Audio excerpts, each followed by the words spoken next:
Fala, meus queridos, tudo bem? Vamos para mais uma aulinha, então, bases geológicas e recursos minerais do Brasil, esse vai ser o nosso tema. Mas antes vocês assistam um pouquinho do histórico da mineração em território brasileiro e a formação, a história da formação de uma das principais mineradoras que atuam em solo nacional.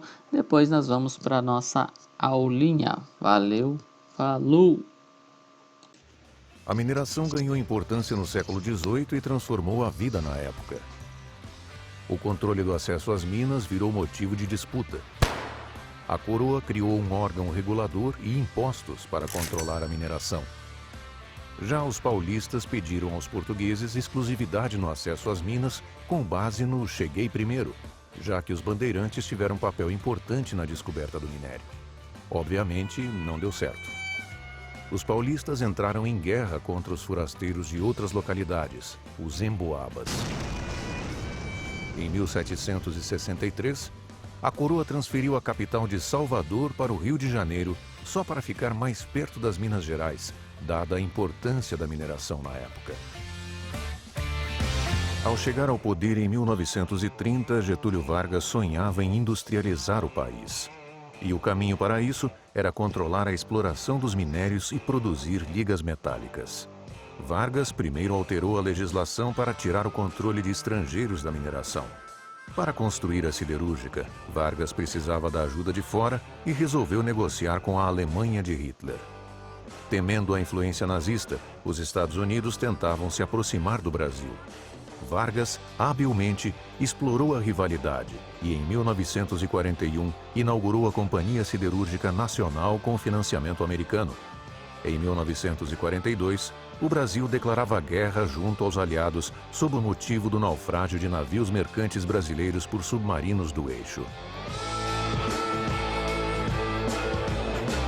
Uma disputa ferrenha pelo minério de ferro marcou o início do século XX no Brasil. De um lado, Percival Farquhar, americano, Quaker, se tornou o maior investidor privado no país entre 1905 e 1918.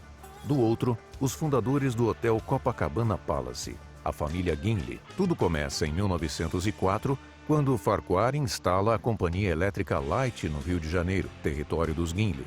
Os Guinle retalharam o americano usando órgãos de imprensa. Mesmo assim, em 1919, Farquhar adquiriu a Itabira Iron Ore Company para explorar minério de ferro. O fim para Farquhar foi o Estado Novo com constituição que permitia apenas mineradoras brasileiras com controladores brasileiros. Em 1941, Getúlio Vargas nomeia Guilherme Guinle o primeiro presidente da recém-formada Companhia Siderúrgica Nacional. E um ano mais tarde, graças aos acordos de Washington, consegue estatizar o que restava de Farquhar na mineração. Nascia assim a Companhia Vale do Rio Doce.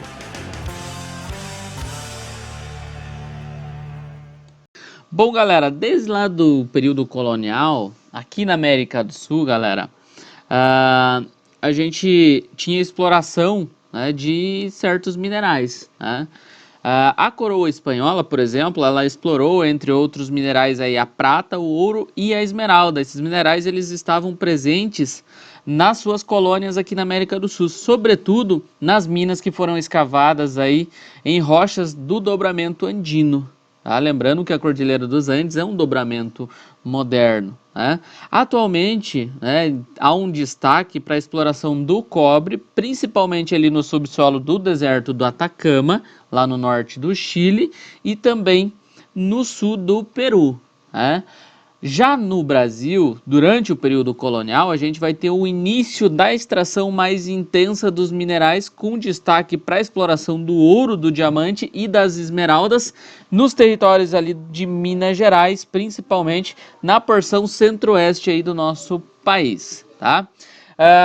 Só para a gente compreender um pouco melhor o conceito de recurso mineral, basicamente, para a gente definir, recurso mineral é aquele que é destinado para servir como matéria-prima, né, que tem na sua extração uma viabilidade econômica, né? Então dá para a gente dizer que denominam-se recursos minerais aqueles que são destinados para servir aí como matéria-prima e cuja extração ela é técnica e economicamente viável.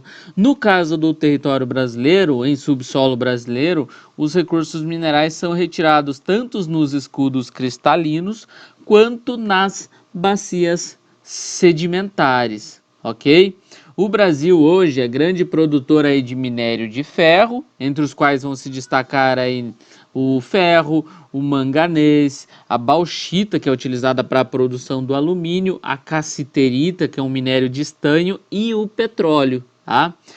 Um exemplo de exploração aí no Brasil é a Serra do Carajás, que tem uma área de abrangência aí sobre os estados do Pará, do Maranhão e Tocantins, onde se estabeleceu aí a partir do fim da década de 70 o tal do projeto Carajás. E também o quadrilátero ferrífero aí no centro-sul do estado de Minas Gerais. São duas grandes e importantes áreas aí de concentração de jazidas aí de minerais metálicos como o ferro e como o manganês, ok? Nas áreas de mineração, né, os impactos ambientais eles são grandes, com a ocorrência de contaminação do solo, não só do solo, mas também dos rios e da própria atmosfera. Além do acúmulo aí dos rejeitos da mineração, ou seja, aquilo que não é utilizado para gerar lucro, aquilo que não é economicamente rentável é descartado, gerando aí um lixo de mineração.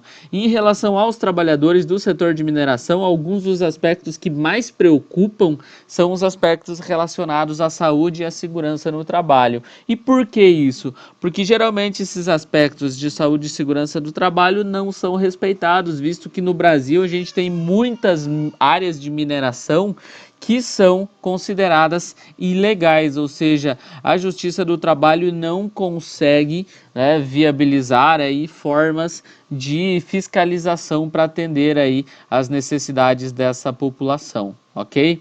Então, quando a gente fala de recursos minerais em território brasileiro e na América do Sul, a gente tem que compreender que esta atividade econômica ela surge lá com os processos de colonização, não só no Brasil, mas também na porção aí dos territórios vizinhos ao nosso país. Tá?